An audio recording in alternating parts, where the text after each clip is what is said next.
कुरान करीम को पढ़ने का रिवाज खत्म हो चुका है। कुरान करीम को दस्तूर अमल बनाने का रिवाज खत्म हो चुका है।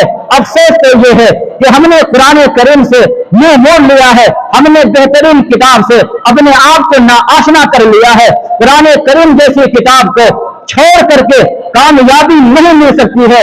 कुरान करीम को छोड़ करके आप कामयाब नहीं हो सकते हैं। कुरान करीम को छोड़ करके आप जो है बेहतरीन इंसान मुसलमान पक्का नहीं बन सकते हैं। कुरान करीम को छोड़ करके दुनिया के तमाम डिग्रियां आप पा सकते हैं, लेकिन पक्का सच्चा मुसलमान आप नहीं हो सकते हैं। कुरान करीम को छोड़ करके आपके घर में सुकून नहीं आ सकता है। कुरान करीम की तिलावत को छोड़ करके कारोबार में बरकतें नहीं आ सकती है। कुरान करीम की तिलावत को छोड़ करके आपके घर में शांति और अमन नहीं आ सकता है। कुरान करीम को छोड़ करके आप चाहते हैं कि हमें जो है बेहतरीन जिंदगी मिल जाए, बेहतरीन जिंदगी गुजारे, टेंशन और डिप्रेशन का शिकार ना हो, लेकिन कुरान करीम को ना पढ़ करके आपको टेंशन ना हो, डिप्रेशन ना हो, ऐसा नहीं हो सकता है। कुरान करीम को पढ़ना शुरू कीजिए, तमाम बीमारी खत्म हो जाएगी। कल क़यामत के दिन कुरान ये शिकायत करेगा, कुरान ये कहेगा, परवरदिगार आलम